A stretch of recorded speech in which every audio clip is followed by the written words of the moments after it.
Do you think child marriage, like a 50-something-year-old guy marrying a 6-year-old child, is good for humanity? The way I learned about this is I'll say something personal. My grandmother, my mother, and me, we were all molested. So this was a very dark topic to discuss. The way I look at it is I would never allow my daughter to marry anyone older like that. The parents will decide what happens to their child. It's not compulsory for you to allow that. And if it's the end of the world and there's no other way for humanity to go forward and my child is there, maybe that'd be the only situation where I as a parent would allow that.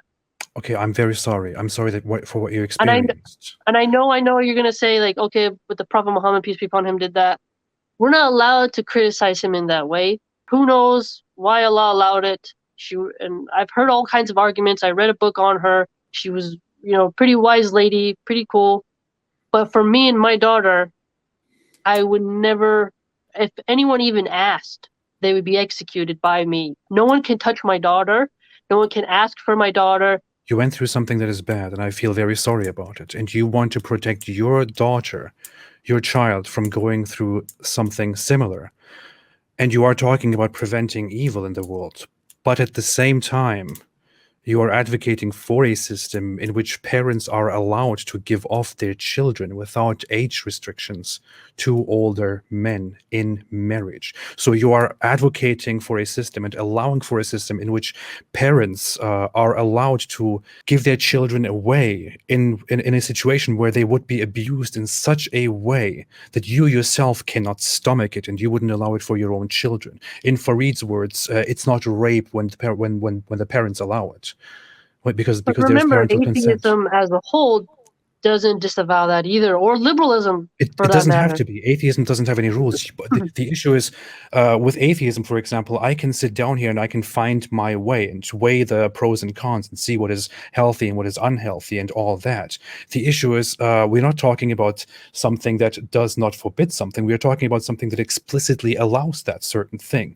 You are not allowed to make this illegal or to condemn this because your religion allows it and your Prophet Muhammad practiced it, which is why people like Daniel Hikichu today say this is a wholesome value. What I've learned about it from anthropologists is that it was a different time period. And if you're not too many people around, you're poor, resources are low, you have this option, but it's not forced upon you. You don't have to if you don't want to allow it. But you think we should prevent evil, but at the same time you are, as said, advocating for a system in which this cannot be disallowed. It is allowed. It is practiced.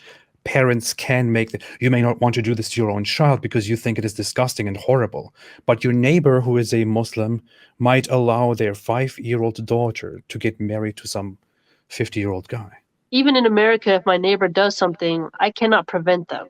I can't prevent anyone else from doing anything, regardless of their religion. If a Jewish rabbi wants to do that weird circumcision ritual that they do, where they suck off the foreskin of the baby, I can't stop the rabbi from doing that or the Jewish family from doing that to their newborn boy. All I can do is say, this is my daughter. I have full authority over her. She will get married when she's mentally capable. She's had her period. This is a big double standard. If you live in a society where child marriage is illegal, where it is banned, but if Islam was brought to that society, then Islam would lift that ban and would make it possible for little children to be married to old guys with the permission of their parents. This is something that Islam would bring. So Islam would actually bring something destructive that even makes you feel very uncomfortable. Are you aware of that? I'm aware of that, and I'm also aware that, like, even, the French kings, they married 14-year-olds, 12-year-olds. The age was very young previously because people died Of much course, and sooner. they make You know, mistakes. They were wrong. yeah. We don't have to deflect to other things and say, well, they did it too. So No, I know what we you're saying, we that they did acknowledge it that too. it But is bad. but It the point harms a is child. that each mother can just say no, and I don't have to advocate them and help them. I don't have to facilitate their child marriage. Is my point. Okay, but you're supporting a system in which this is okay. Well, I love Allah. That's what I care about. I love Allah, and I'm not a champion of child marriage. Do you see what I'm trying to say? That is not consistent with your entire idea, which you have advocated for from the beginning, which is that Islam brings a system which gets rid of the evil. Because Islam, in this case, brings the evil that you are talking about. The issue is whether they have to or don't have to is completely besides the point. I don't care if people have to do this or don't have to do this. The issue is that Islam provides a system in which this is allowed. If we look at child marriage, if we look at a relationship between a little child and an old man, the research on this is abundant. It is harmful to a little child. It is psychologically harmful. It is physically harmful. It harms the sexual, the reproductive system of a child. It is harmful in so many different ways. It is destructive. A child is not ready until a very late age to handle such a thing. But you would advocate for a system in which this is allowed. So the system that you are bringing would be harmful, really harmful, objectively harmful in this case, to the child, to the individual. Now imagine this. You advocate for Islam. Islam comes to your place, to your neighborhood. Islam is implemented. And around you are two families. They both have little children, little daughters. And you really like those little daughters, those little children. And those people, those neighbors decide that it is their right to marry those little children to 60-year-old men, and they are allowed to do that. How would you feel about that? Well, I would talk to the mother and say, well, why can't you just wait? What's the hurry? What's going on here? Do you need Okay, money? I'll give you the what if money. she doesn't listen to you?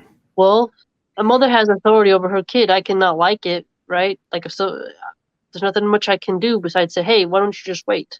But child marriage, occultists do that, Satanists do that. There's weirdo Christians in Alabama who do weird things. It's part of the human condition anthropologically, and the best we can do is just not allow our daughters to go into it because they're not going to be the wife of a prophet. Okay, here's the thing. You told me earlier that you want to force people to not do these evil, horrible things that you abhor. And you said we need force. Force is absolutely necessary. So you want to force people to not do certain things, to not do certain things to others, not do certain things to themselves. You absolutely abhor child marriage, but in this case, you don't want to force people not to do child marriage because you think, well, if they want to do this evil, if they want to do something destructive and abusive to a little child, there's nothing we can do. It's just, they will just do it anyway. So do you now believe in forcing people or do you not? Well, the hard part is that you're not allowed. Some people want to hurt you if you criticize that in any way. The thing is that I say, okay, if Allah decreed for this specific example of the prophet to have this wife, I'll find out what's the truth when I die. But that doesn't mean I need to facilitate, aid, clap my hands for anyone who does it in this reality. Because it doesn't say I have to do that. So I can advise mothers, why don't you just wait? What if I adopt your child? What if, I give you money, then you can have food, you don't have to sell your daughter. I'm very into protecting children. So she had a specific role that Allah decreed for her, and that was her destiny. But that doesn't then mean that I have to have my kids go over and do that. I don't know how else better to answer it. Like some Muslims, they go very gung-ho, and they're like, yes, we'll allow it. Like I know Ali Dawa, as you mentioned. I saw that video. I have a different route, and I wouldn't allow that. And the Prophet was decreed by Allah to have that. Now, you can't criticize anything the Prophet did, but that doesn't mean you have to push for and advocate for it. Do you think what Muhammad did was evil? I think it had to be. I don't know what to think about it. I think I can't say it's evil because then you're saying that the Prophet did something evil and then you're out of the fold of Islam. But do you think it is evil to marry a little child? I would wonder why Abu Bakr did that. You'd have to ask the father. That's why you say, wait till we die. I read a book about her. She was a fantastic lady. She was a hero. She saw so much. She wrote down all these hadiths. So she's like the mother of believers. So she has like this huge respect for her. And you learn to love her and you're like, I don't look at Aisha just as a child bride. The issue is people can look back at you and say, look, she was amazing. She studied a lot. She read a lot, she thought a lot, and she gave us all these wonderful ideas. She made people think and all that. That doesn't negate the fact that in the past you were abused. And that doesn't mean that the certain abuse that was inflicted upon you can thereby be simply, dismissed or downplayed. It is evil. It is very hurtful. It is something that you suffered from that still means a lot to you, that still is a pain. upon you which you feel. So you understand what I mean? And even if Yeah. she did live a good life, and even if she did contribute to something, that doesn't negate the fact that she may have gone through abuse at a part in her life that she didn't have to go through.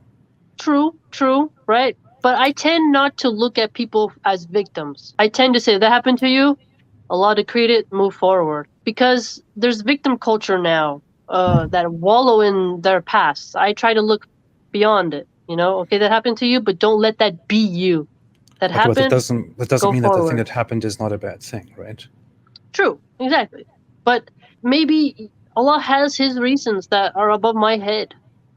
Like a crab will eat its babies. There's so many weird things in nature where you're like, huh, this planet is pretty weird. This planet is pretty intense. A pig will eat its own baby. Like, you're like, what's going on here? This planet is pretty rough. Test and trial, everyone has their burden. Everyone has their trial.